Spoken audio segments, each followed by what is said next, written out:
지난 11일 제368에서 370회 현장구청장실이 운영돼 마포구 곳곳을 꼼꼼하게 점검했습니다.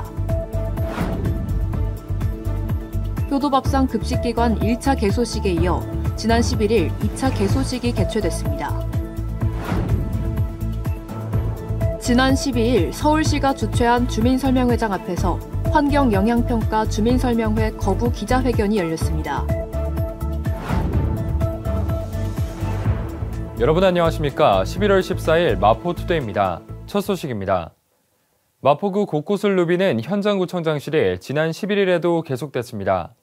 이번 현장구청장실은 상암중학교, 마포노인복지센터, 서울여중고를 방문해 그 현장을 꼼꼼히 점검했는데요. 멈추지 않는 현장구청장실 소식 전해드립니다. 지난 11일 제368에서 370회 현장구청장실이 운영돼 상암중학교, 마포노인복지센터, 서울여중고를 방문했습니다. 박강수 마포구청장과 관계자들이 먼저 상암중학교를 찾아 운동장 스탠드 계단을 점검했습니다.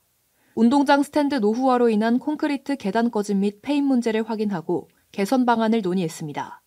이후 마포노인복지센터로 이동해 시설 개선 사항을 확인하고 서울여중고로 이동했습니다.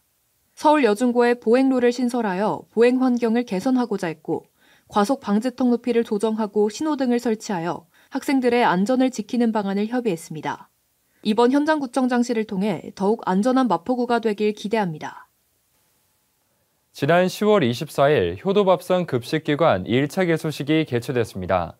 그리고 지난 11일 2차 개소식이 추가로 개최됐는데요. 이번 개소식은 신촌로 경로당, 합정 경로당, 상암 월드컵파크 10단지 경로당에서 진행됐습니다. 관련 내용 전해드립니다. 지난 11일 효도밥상 급식기관 2차 개소식이 추가로 개최됐습니다. 이번 개소식엔 기관별 20명의 주민과 초청 인사와 함께했고 박강수 마포구청장 및 관계자들도 자리했습니다. 2차 개소식은 신촌로 경로당, 합정 경로당, 상암 월드컵파크 10단지 경로당에서 진행됐습니다. 먼저 신촌로 경로당에서 현판 제막식 행사 및 박강수 마포구청장의 인사 말씀이 이어졌습니다. 그리고 합정 경로당과 상암 월드컵파크 10단지 경로당에서도 제막 행사를 진행했습니다. 확대되는 효도밥상 급식기관을 통해 더 많은 어르신이 양질의 식사를 제공받길 바랍니다. 지난 12일 서울시는 추가 소각장 관련 주민설명회를 개최했습니다. 설명회장 밖에서는 마포구 주민 200여 명이 환경영향평가 주민설명회를 거부하는 기자회견을 열었는데요. 참석자들은 주민을 배제한 채 실시된 환경영향평가를 믿을 수 없다며 목소리를 높였습니다. 자세한 소식 전해드립니다. 지난 12일 오전 서울 월드컵 경기장 앞에서 환경영향평가 주민설명회 거부 기자회견이 열렸습니다.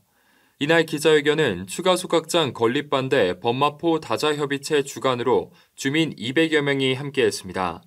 주민들은 서울시의 환경영향평가를 신뢰할 수 없다며 주민 의견 철저히 배제한 환경영향평가 주민설명회를 거부한다는 피켓을 들고 소각장 반대 백지화를 외쳤습니다. 참석자들은 환경영향평가 주민설명회장 앞까지 행진하며 서울시에 의견서를 전달했습니다. 마포구도 신규 자원해수시설 입지 예정지에 대해 긴급 2차 토양 오염도 조사를 벌이는 등 주민 건강권과 환경권 보호를 위해 사활을 건다는 방침입니다.